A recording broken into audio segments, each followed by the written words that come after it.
Terry Howerton, co-founder of the ITA and co-founder of Nexus. Thanks so much for joining me. Thanks. I appreciate the chance to chat with you. Well, it's great. And you know, what you have accomplished is remarkable. So we want to talk about that, both the process of starting and growing the ITA.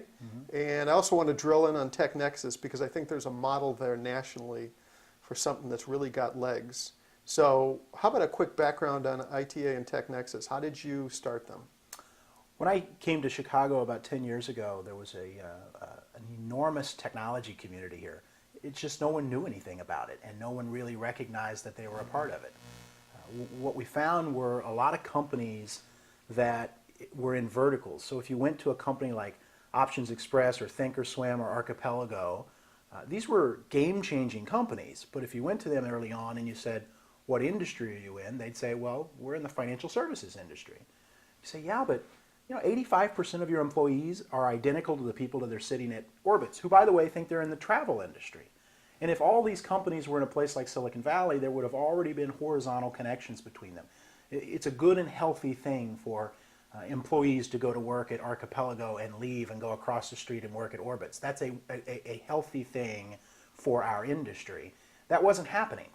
And so we created the Illinois Technology Association back in 2005, pretty much just for that reason. The idea of being able to create horizontal connections and begin to self-identify as a tech community here in Chicago.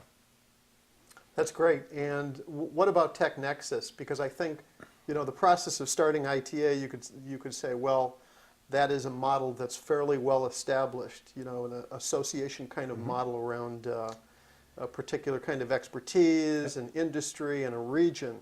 TechNexus, though, is not something that a lot of associations would have done. No, so when we created TechNexus, which was 2 years later, January of 2007, I created that. That was really after having first created the club, the ITA in that case. We thought first and foremost we needed a clubhouse. We needed a place, a common watering hole where the tech community would all come together. Today that actually seems rather obvious. In 2007, that wasn't that obvious, and there wasn't that many places where the technology community were able to come together and surface area, the ability to interact with people. So we created TechNexus in January of 2007 to bring the tech community together in a physical way in much the same way that the ITA was connecting the tech community in a more virtual way. And you had to do that really, it strikes me as that was an incredibly entrepreneurial thing to do because you and Fred Hoke funded that yourselves. Yeah, look, creating the ITA was somewhat easy. We pulled together a group of people. We talked about the need for more connections. I led a group over a course of about 6 months to kind of spec out what it would look like. We found Fred Hoke, who was at that time a vice president of the National Software Association in Washington, D.C., recruited him to town and built the association. Now, building TechNexus was an entirely different thing altogether. That wasn't a nonprofit effort. That wasn't something that volunteers could do. Somebody had to put skin in the game.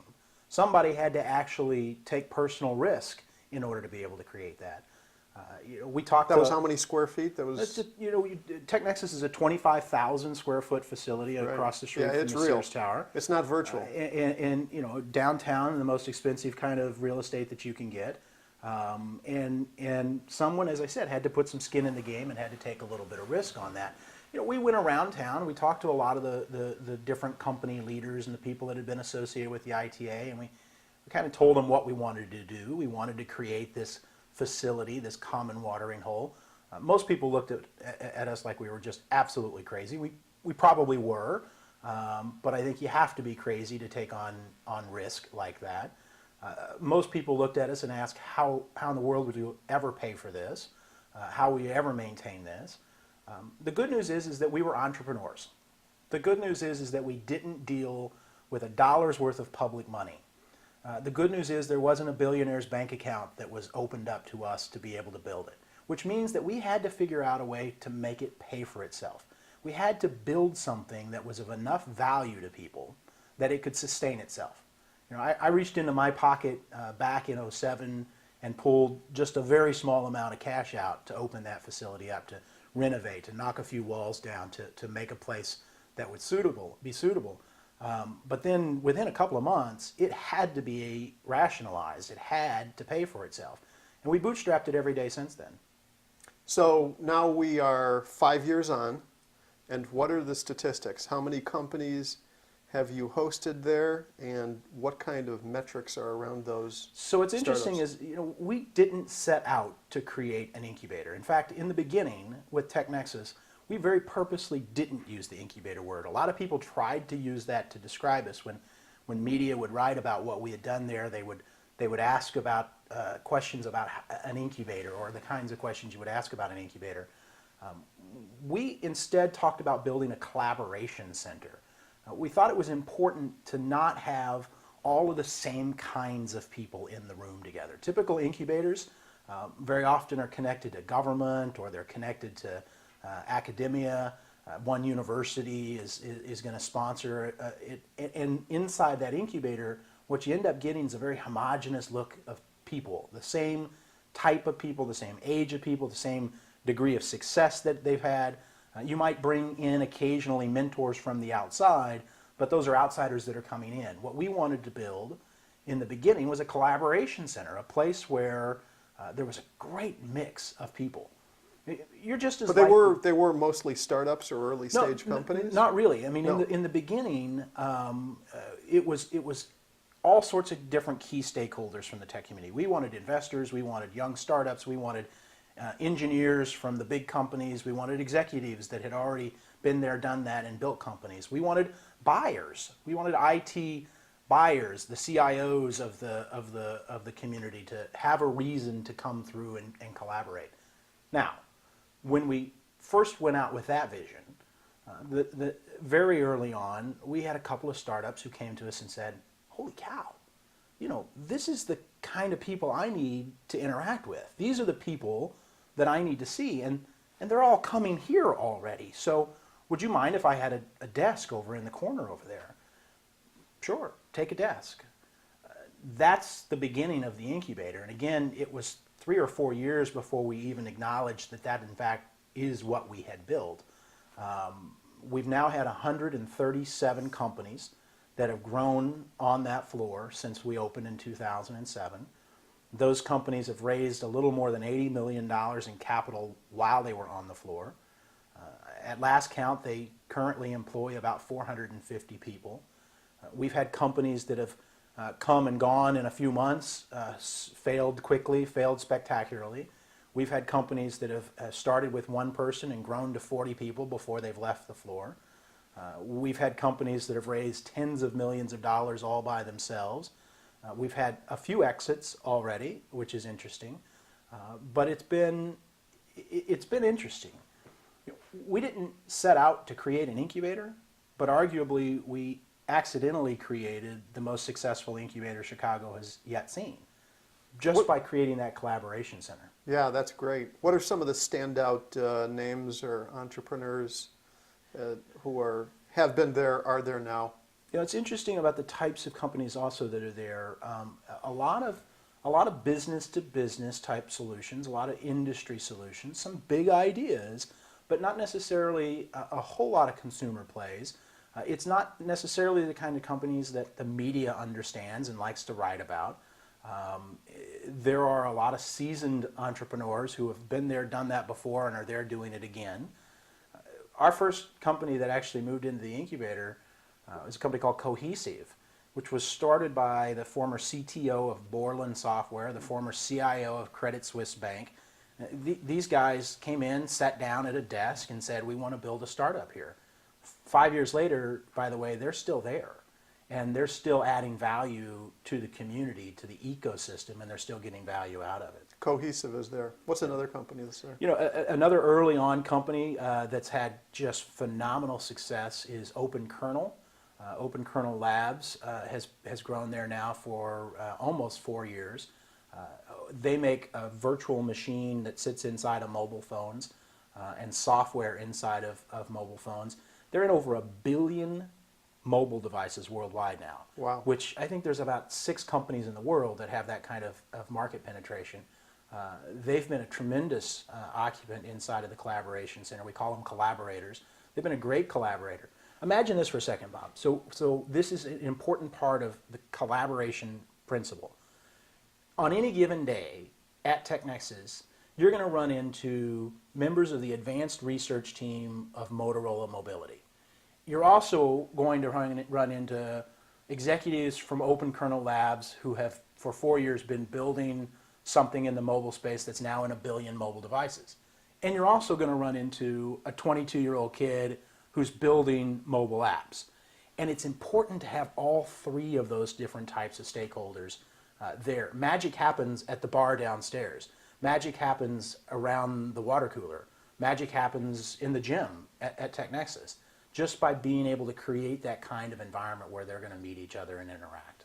What is the future of TechNexus? Is this a model that you can take to other places? You know, it's interesting. I think there's been tremendous success for the companies that have collaborated there. I don't really take a lot of credit for that success. I think that we've played a role. We certainly created an environment. We've certainly done our best to mentor and connect them up. And I've spent an awful lot of time in front of whiteboards talking to an awful lot of different companies. Over the last 5 or 6 years, through the ITA, through TechNexus, we've been a bit of all things to all people. You know, I can't tell you how many times for 30 minutes I've sat down and brainstormed a business model, probably at least 500-600 different companies over the last 5 years that I've spent a half an hour with brainstorming business models. Some big companies, some small companies. Those are usually really great sessions. I think everybody gets up and walks out of that 30-minute meeting and thinks they got something out of it. But when you're trying to be all things to all people and you're trying to deal with that many companies, you don't have the ability to dive deep. You don't have the ability to really come back and follow up to make sure that you did add value, that they did understand the advice that you shared, that they have all the resources that they need to be able to execute on that. So, you know, I think our future now is, after spending the last 5 years building an ecosystem, is probably to pull back just a little bit and to figure out how to leverage that ecosystem to the benefit of a much smaller group of companies. Some of those companies are big corporations here in town. Some of those companies are big corporations around the country. A smaller group? What does that mean? You want to dive deeper? I want to dive much deeper. I want to be much more specific about the types of companies that we're incubating. I want to be of significantly more value to those companies. The only way to do that is whenever you pull back. You know, we've spent so much time over the last 5 or 6 years as a community leader. I don't regret any of that. I think that we've even approached TechNexus, while it's a for-profit standalone entity, it's always been more of a social enterprise, a more than profit motive, right? So break even, make money, run a business, but have a social goal. In this case, it was to connect up companies to help young entrepreneurs be successful. I don't regret any of the time we've spent as a community leader, but there comes a time where after 5 or 6 years of being all things to all people, we need to pull back just a little bit and try to dive a little deeper and help a smaller group of companies in a much, much more meaningful way. So how are you going to do that? Well, you know, what we found is this ecosystem that we have at TechNexus with these now 2,500 people a month who flow through that floor. We That's counted great. the other day, over the last 3 months, we've had representatives from 900 different companies on our floor, just in the Chicago TechNexus downtown. 900 different companies of all different sizes and shapes and colors. 900 different companies based all over the world. I mean, we now have been a soft landing site for companies from Ireland and Canada and China and all sorts of places who, when they come to the United States and they come to Chicago and they want to interact with the tech community, they're home basing at TechNexus for a period of time.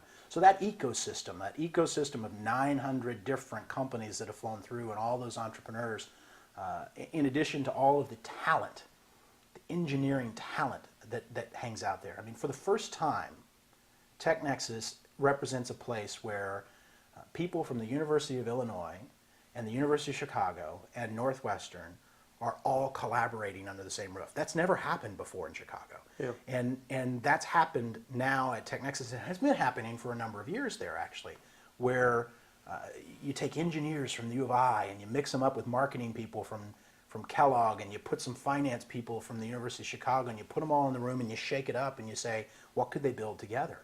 That access to talent is another important part of this ecosystem. We've been building a database with almost 2,000 computer science engineers that are studying at all the local universities. Been gathering that database for the last 3 years, been learning about those kids, been maintaining a relationship with those kids. TechNexus, that's now a part of our ecosystem and our ability to leverage What that. do you want to do with those 2,000 engineers? So what I want to do is I want to be able to take this ecosystem, the access to talent, those engineers, the 900 different companies that have flown through the space in the last 3 months, the 5 years worth of relationships that have been built, the successful outcomes that have happened there, all that's part of the ecosystem. We now want to leverage that ecosystem in a way that's beneficial to other people, to somebody. So the first obvious place was we thought, well, institutional investors ought to find this a really valuable thing. Go and form a relationship with those large VC firms and say, here's a heck of an ecosystem here, you can direct it and you can leverage it and you get early access to the ideas that are percolating there. We wrestled with that for a little while. We thought about it. We thought about raising a fund. Maybe we just go become an institutional investor ourselves. None of that really appealed to me, as much as I think a more interesting opportunity for us, which was to go to the corporate venture partners, the corporate innovation teams inside of some larger companies. We've had conversations now with American Express and Walgreens and United and a number of companies who have said, we need to innovate. We need to figure out a way to get access to ideas. We need access to talent that, frankly, smart computer science engineers at the University of Illinois aren't thinking about going to work for Walgreens, but we want them to because there's some really cool e-commerce things that are being developed there. So these corporations have now come to us and said, how do we leverage what you've done for the last 5 years? How do we leverage that ecosystem? And I think that's probably our future opportunity, either as TechNexus or around the TechNexus ecosystem. It's probably to start leveraging the last 5 years of building up those relationships. I have to ask you a question on a somewhat different subject, which is I was just reading in a magazine, saw this spread of a collaborative space incubator in New York, whatever you want to call it, but it was wide open, and it was jammed with people, and I think the point of it was that they were all different companies, but somehow it was, just one big happy community. Yeah. And is that the way that collaboration occurs? Because my impression of it was, doesn't anybody want to hold something in confidence? Yeah. Where you have a team that you want to be cohesive. How does it help if you're all, if you have 20 companies and you're all literally in the same space? So what works? Is it wide open collaborative space, or how do you actually structure that? We've learned so many lessons the hard way for 5 years building this. And again, remember, doing it in a bootstrap entrepreneur sort of way. So we had to learn the lessons, and sometimes those lessons hurt. But we've learned so many along the way. About how to design a facility that's conducive for collaboration, about what kind of resources need to be inside of that facility. And look, if I had to do it all over again and I had unlimited funds, I would do a lot differently than what we have today. But some of the things we did right. When you look at the magazines that talk about Facebook and Google's great office space and these huge open areas and beach balls are bouncing back and forth all over the place, you're tempted to think that that's what innovation is. And it is what innovation is and what collaboration is for Facebook or for Google. It doesn't work if you're going to put a dozen or more companies inside of that one room. It just doesn't work. No, it doesn't, because if you think about it, it feels energetic. It's great for a brief period of time, but then whenever it comes time for those engineers to buckle down and actually do some serious coding, they don't want to be in that area. They need to put their headphones on and disappear with some Mountain Dew and not be bothered for a period of time.